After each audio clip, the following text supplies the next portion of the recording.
سیدنا عمر فاروق رضی اللہ تعالیٰ عنہ سن 6 نبوی میں یعنی اعلان نبوت کے 6 سال جب نبی صلی اللہ علیہ وسلم کی عمر مبارک 46 برس تھی مسلمان ہوئے، اور اس وقت سیدنا عمر کی عمر مبارک 33 سال تھی.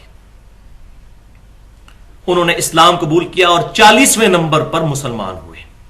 لیکن دیکھ لیں بات ہے محنت کی، 40ویں نمبر پر مسلمان ہوئے اور محنت کر کے دوسرے نمبر پر پہنچ گئے. یہ بات ہے الحمدللہ.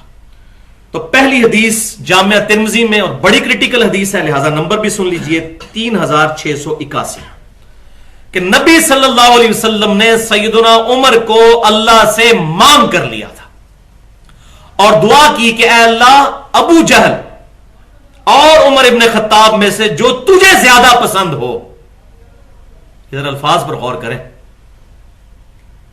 اس کو اسلام کی دولت سے مشرف فرما اور اس کے ذریعے اسلام کو عزت عطا فرما. تو سیدنا عمر فاروق رضی اللہ تعالیٰ عنہ صبح کے وقت آ کر انہوں نے اسلام قبول کر لیا الحمدللہ. دوسری حدیث بھائیو صحیح بخاری اور صحیح مسلم کی متفق علیہ حدیث ہے. نبی صلی اللہ علیہ وسلم نے سیدنا عمر کو مخاطب کرتے ہوئے فرمایا، اے عمر اس ذات کی قسم جس کے قبضہ قدرت میں میری جان ہے، تم جس راستے سے گزر جاتے ہو شیطان ڈر کے اپنا راستہ بدل لیتا ہے. الحمدللہ. کتنا بڑا ایمان ہے جی. ہم سارے کے سارے پریشان ہیں کہ شیطان سے بچیں، لیکن کمزور ایمان ہے، شیطان کے ہتھے چڑھے ہوئے.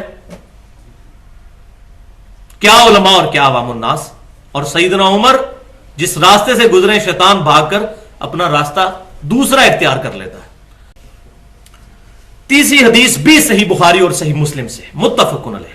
اب یہ دیکھ لیں میجورٹی حدیثیں جو ہیں وہ کتب ستہ میں، اس میں بھی صحیحین میں سے ہیں کہ آپ صلی اللہ علیہ وسلم نے فرمایا کہ میں نے خواب دیکھی، اور انبیاء کا خواب جو ہے وہی الہی ہوتا ہے. سورہ الصافات کے اندر ابراہیم علیہ السلام کو اپنے بیٹے کی قربانی کا خواب ہی دکھایا گیا تھا، اور بخاری اور مسلم کی متفق علیہ حدیث ہے کہ خواب نبوت کا 46واں حصہ ہے. تو آپ صلی اللہ علیہ وسلم فرماتے ہیں میں نے خواب دیکھی کہ مجھے مختلف لوگ مجھ پر پیش کیے گئے جنہوں نے قمیضیں پہنی ہوئی تھیں. کسی کی قمیض جو ہے وہ سینے تک تھی، کسی کی جو ہے اس سے نیچے. اور جب سیدنا عمر میرے سامنے آئے تو ان کی قمیض جو ہے وہ زمین کے ساتھ گھسٹ رہی تھی، اتنی لمبی قمیض. تو صحابہ نے پوچھا یا رسول اللہ صلی اللہ علیہ وسلم اس خواب کی آپ نے کیا تعویل کی ہے؟ تو آپ صلی اللہ علیہ وسلم نے فرمایا اس قمیض سے مراد دین ہے. یعنی سیدنا عمر سر تپا دین کے بھرے ہوئے ہیں الحمدللہ.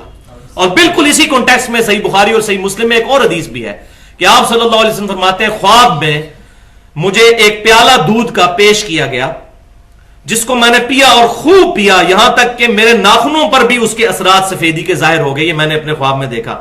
اور پھر میں نے وہ پیالہ عمر کو دے دیا، پھر عمر نے بھی پیا اور وہ سارا انہوں نے دودھ جو ہے وہ اپنے اندر کیا.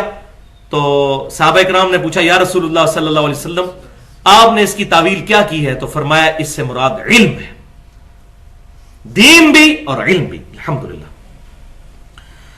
چوتھی حدیث جامعہ ترمذی اور سنن نبی داؤد میں ہے، مشہور حدیث کہ آپ صلی اللہ علیہ وسلم نے ایک مجلس میں 10 صحابہ کو جنت کی بشارت سنائی جن کو ہم عشرہ مبشرہ کہتے ہیں. آپ صلی اللہ علیہ وسلم نے فرمایا ابو بکر جنت میں ہے، عمر جنت میں ہے، عثمان جنت میں ہے، علی جنت میں ہے. اور الحمدللہ یہ ترتیب ایسی ہے، اس میں امپلائیڈ ہے کہ خلافت راشدہ کی یہ ترتیب بننی تھی. طلحہ جنت میں، زبیر جنت میں، عبد الرحمن بن عوف جنت میں، سعد بن ابی وقاص جنت میں، ابو عبیدہ ابن جراح جنت میں، اور سعید بن زید رضی اللہ تعالی عنہم اجمعین جنت میں. ایک مجلس میں جنت کی بشارت. اور پانچویں حدیث تو صحیح بخاری اور صحیح مسلم میں پرٹیکولر نہ بشارت بلکہ آپ صلی اللہ علیہ وسلم نے خود سیدنا عمر کا محل جنت میں دیکھا. بخاری اور مسلم کی متفق علیہ حدیث ہے. آپ صلی اللہ علیہ وسلم فرماتے ہیں میں نے جنت میں ایک محل دیکھا اور اس محل میں ایک لونڈی بھی تھی جو مجھے نظر آئی.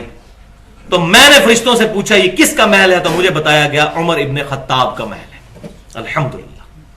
پھر آپ صلی اللہ علیہ وسلم فرماتے ہیں میں نے ارادہ کیا کہ میں اس محل میں داخل ہوں، پھر مجھے عمر کی حیا آ گئی. تو جب حضور صلی اللہ علیہ وسلم نے یہ بات سیدنا عمر کے سامنے بیان کی تو سیدنا عمر فاروق رضی اللہ تعالیٰ عنہ کے آنسو نکل آئے اور رونا شروع کر دیا کہ یا رسول اللہ میں آپ پر غیرت کروں گا کہ آپ میرے محل میں میری غیرت کی وجہ سے داخل نہیں ہوئے. الحمدللہ.